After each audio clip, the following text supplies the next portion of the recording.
Nama gue Dewangga, 25 tahun.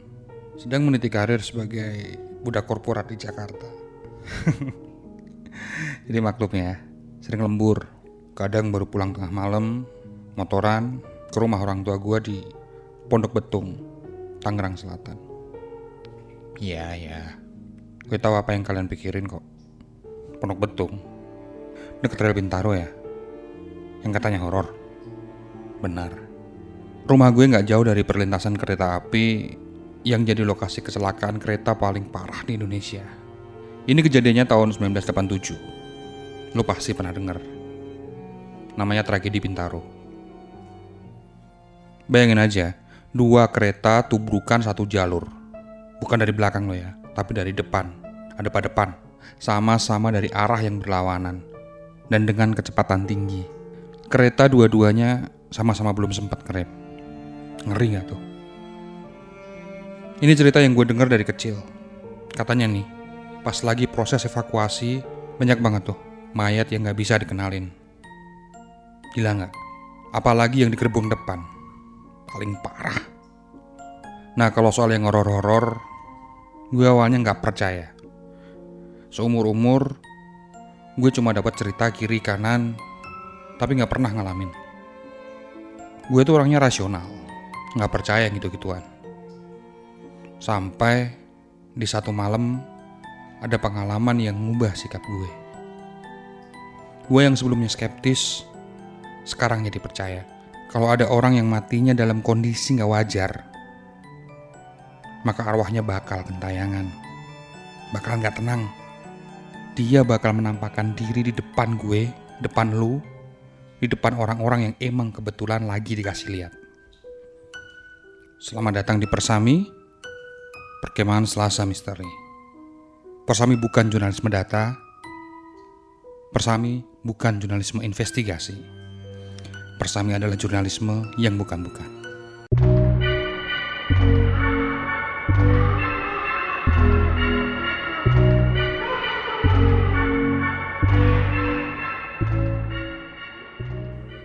Malam itu gue lembur sampai malam, sampai tengah malam. Beres kerja sekitar jam 12:30 malam. Gila, rajin banget gue. Ya ini gue paksa sih. Waktu itu Jumat, daripada weekend gue keganggu, ya gue kelarin semuanya di hari Jumat. Di perjalanan pulang, malam itu ruas jalan utama udah lumayan sepi. Pas itu gue ambil jalur selatan. Lewat Mampang Perapatan, belok kanan lewat TB Simatupang, lurus terus ke arah Bintaro. Malam itu gue sengaja lewat jalan belakang. Ya emang lebih cepat, meskipun harus nyebrang perlintasan kereta Bintaro. Gue kadang-kadang sih lewat situ. Biasanya kalau pagi dan pas gak ada apa-apa. Tapi kalau malam suasananya beda coy. 500 meter sebelum jalur penyeberangan. Ini dia, perlintasan rel kereta Bintaro. Jujur gue gak pernah lewat sini di atas jam 10 malam. Dan gue gak nyangka kalau suasananya bakal sepi banget. Sumpah, sepi banget. Toko-toko udah pada tutup. Rumah warga udah gelap semua. Dan anehnya, gak ada orang yang lewat sama sekali. Gue baru sadar, lampu jalanan di daerah sini juga banyak yang mati. Shit, dan yang nyala cuma yang paling deket perlintasan kereta. Anjir. Gue udah niat ngebut, tapi gak mungkin lah. Apalagi pas mau nyebrang. Gue malah makin pelan. Gak nyampe 40 km per jam. Gak tahu kenapa perasaan gue tiba-tiba gak enak. Pas hampir naik rel kereta, gue lihat ada anak kecil yang berdiri tepat di tengah jalan. Gue kaget dong, otomatis ngerem dadak. Setang gue kebanting, motor gue oleng, dan akhirnya jatuh ke sisi rel kereta yang banyak batunya.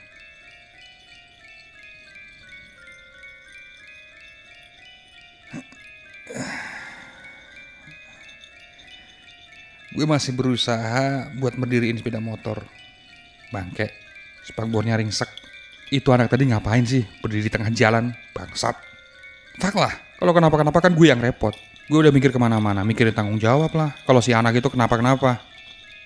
Dan pas gue nengok ke lokasi si anak itu tadi berdiri, dia udah gak ada. Apa tadi cuma bayangan gue aja ya? Gak mungkin. Gue yakin lihat si bocah tadi dengan mata kepala sendiri. Motor gue standarin lagi. Gue malah dengar ada suara anak yang nangis pelan-pelan. Tapi lama-lama nangisnya makin kenceng.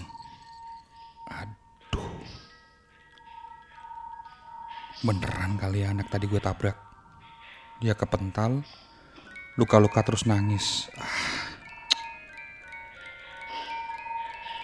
Ya gue harus tanggung jawab lah, gak mungkin kabur. Gue samperin ke arah sumber suara. Kayaknya dari bawah pohon gede itu, gak jauh dari pinggir rel kereta. Sumpah men, gelap banget. Gak ada penerangan sama sekali. Gue ambil HP, nyalain senter. Gue jalan pelan-pelan. Dan pas udah dekat, gak tahu kenapa jantung gue deg-degan gak karuan. Dan tiba-tiba suara nangisnya berhenti.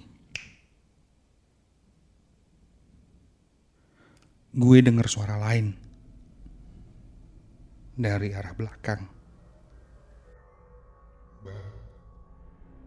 Bang,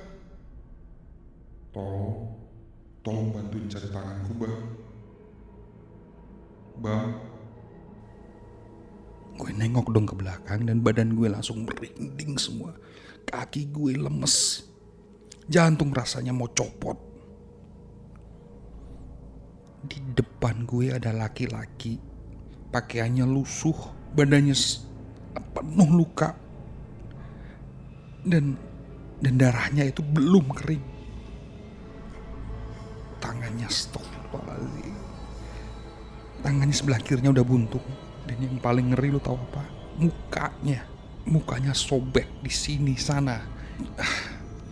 Mata, mulut, hidung seperti mau copot. Dan lehernya kayak baru digorok. Parah banget anjing.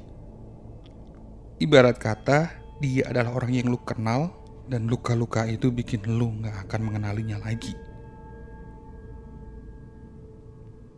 Gue nge-freeze. Kaki gue lemes dan gak bisa lari. Tapi setelah gue paksa, akhirnya gue bisa kabur ke arah motor. Nafas gue rasanya mau habis. Dan selama kabur, samar-samar gue masih dengar suara rintian. Dan gue baru sadar itu suara dari hantu rel kereta Bintaro. Bang, tangan saya di mana, Bang? Tangan saya, Bang.